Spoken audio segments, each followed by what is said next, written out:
ইংরেজবাজার বিধানসভা তৃণমূল কংগ্রেস প্রার্থীর সমর্থনে জনসভায় বাংলার বিখ্যাত অভিনেতা সাংসদ দীপক অধিকারী রবিবার রাতে মালদা শহরের 2 নম্বর গভর্নমেন্ট কলোনি ইউনাইটেড ক্লাবের মাঠে প্রার্থী আশিস কুণ্ডুর সমর্থনে 3 নম্বর 4 নম্বর ওয়ার্ডের উদ্যোগে জনসভার আয়োজন করা হয়।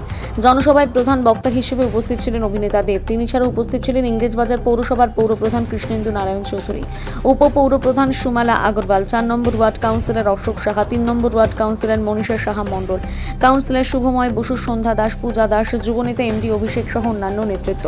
সাংসদ দেব মঞ্চে উপস্থিত হতে কর্মী সমর্থকদের ভিড় উপচে পড়ে জনসভায়। তিনি বলেন, এখন সারা দেশে রাজনীতি ধর্মের মেনুকরণ হয়ে উন্নয়নের কথা কেউ বলেন। আমি ভোট চাইতে আসিনি, আপনারা এমন কাউকে ভোট দিন যে রাস্তাঘাট, জল, শিক্ষা, মেডিকেল কলেজ এবং বিভিন্ন ধরনের উন্নয়নমূলক কাজ সহ সাধারণ মানুষের উন্নয়নের কথা ভাববে।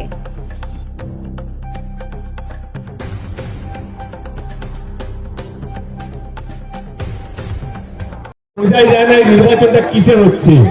এই নির্বাচনটা কি জেতার পর কে কতগুলো মন্দির করবে, না জেতার পর কে কতগুলো মসজিদ করবে? কিছুদিন আগে শুনলাম বাবরি মসজিদ করবে, এটার জন্য ভোটটা দিন। আমি মন্দির মসজিদ নিয়ে আলোচনা করতে চাইছি না, কিন্তু নির্বাচনটা কিসের জন্য হচ্ছে?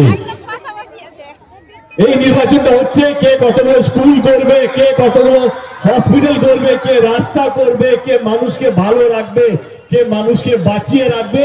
এই নির্বাচনটা হচ্ছে সেই নির্বাচন। এই নির্বাচনটা কোনো মন্দির বা মসজিদের জন্য হচ্ছে না। এই নির্বাচনটা হচ্ছে আপনাদেরকে কে ভালো রাখবে। এই নির্বাচনটা জয় শ্রীরাম বা জয় বাংলার হচ্ছে না। এই নির্বাচনটা হচ্ছে বাংলার প্রত্যেকটা মানুষকে ভালো রাখা নির্বাচন। তো আপনাদেরকে ভাবতে হবে 23 তারিখে কে কাকে এগিয়ে রাখবেন, ধর্ম না যে কাজটা ইম্পর্টেন্ট সেইটা। মমতা ব্যানার্জি সরকার কোনদিনও ধর্ম জিজ্ঞেস করে কাজ করে না, কারণ আমাদের কাজটাই হচ্ছে ধর্ম। মানুষকে বাঁচিয়ে রাখাটাই হচ্ছে ধর্ম, মানুষকে এক রাখাটাই হচ্ছে আমাদের ধর্ম। কিন্তু সামনে মন্দির আছে, কিন্তু এটা শুধু বাংলার সমস্যা নয়, এটা কিন্তু ভারতবর্ষের শুধু সমস্যা নয়। ধর্মটা পৃথিবী জুড়ে সমস্যাটা। বড় বড় নেতারা এইভাবে ভাগ করে রাখে। ব্রিটিশরা আমাদেরকে 250 বছরের বেশি রুল করেছিল, হিন্দু মুসলিম দেখিয়ে দেখিয়ে তারা 250 বছরের বেশি রুল করে গেছে, রাজত্ব করে গেছে এই ধর্মের সুশুরি দিয়ে দিয়ে। আজকে এই ধর্মের সুশুরি পৃথিবী জুড়ে দেখতে পাচ্ছেন। ইরান, ইসরায়েল, আমেরিকার ওয়ার দেখতে পাচ্ছেন। আমেরিকার মতন এত পাওয়ারফুল দেশ সে ইরানে হামলা করছে, কারণ তাদের মনে হচ্ছে তারা সুরক্ষিত নয়। ইসরায়েলের মতন দেশ, তাদের প্রধানমন্ত্রী ইরানের উপরে হামলা করছে, কারণ তাদের মনে হচ্ছে জিউসরা সুরক্ষিত নয়।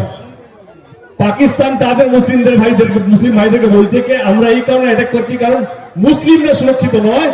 বাংলাদেশের লোকেরা বলছে আমাদের দেশেও মুসলিমরা সুরক্ষিত নয়। সেইভাবে আমাদের দেশে আমাদেরকে এটা বোঝানো হচ্ছে যে হিন্দুরাও সুরক্ষিত নয়। এটা হচ্ছে ওয়ার্ল্ড পলিটিক্স। এটা হচ্ছে পৃথিবী। যারা বড় বড় নেতা রাজত্ব করতে ভালোবাসে, যে নিজের চেকটা ছাড়তে চায় না, তারা এই ধর্মের সুশুরিটা বাঁচিয়ে রাখে। কারণ মানুষের সামনে যদি ধর্ম ঝুলিয়ে দাও, মানুষ হসপিটাল চায় না, মানুষ স্কুল চায় না, মানুষ রাস্তাঘাট চায় না, মানুষ কিছু চায় না। মানুষের সামনে ধর্ম রাখলে মানুষ শুধু মন্দির চায় আর মসজিদ চায়, সেটা ভুল নয়। কিন্তু ইলেকশনটা কোনো মন্দির মসজিদের জন্য নয়। ইলেকশনটা হচ্ছে অনেক বাচ্চারা আছে তাদের ভবিষ্যতের জন্য। ইলেকশনটা হচ্ছে একটা ভালো সুস্থ পরিবেশ তৈরি করার জন্য।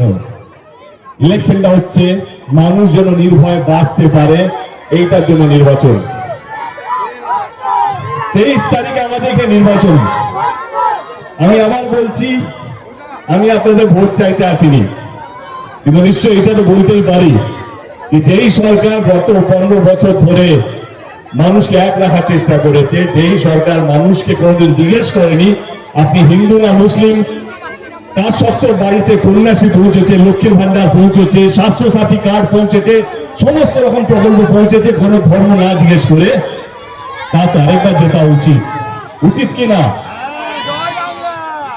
23 তারিখের নির্বাচন, আমি জানি এই সিটটা আমরা অতটা ভালো প্রভাব করতে পারিনি। গতবার আমরা এই সিটটা জিততে পারিনি, আমরা তো মানুষকে বোঝাতে পারিনি।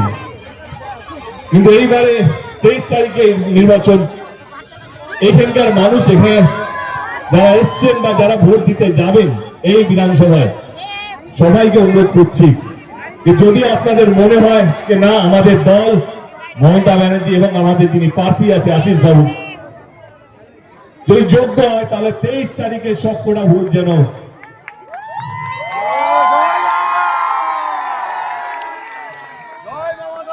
আজকের দিনে কাউকে রাজনীতি বোঝাতে হয় না। আমার মনে হয় আপনারা সবই বোঝেন। ইনফ্যাক্ট বাঙালিকে রাজনীতি বোঝানোর ক্ষমতা আমার মনে হয় না ভারতবর্ষে কারোর আছে। জানি আপনাদের মাথায় চিন্তা বা আমাদের কর্মীদের মাথায় চিন্তা হচ্ছে হয়তো 90 লাখ ভোটার কমে গেছে। তো আমি গ্রামে গ্রামে ডিস্ট্রিক্ট গত 15-20 দিন ধরে ঘুরছি।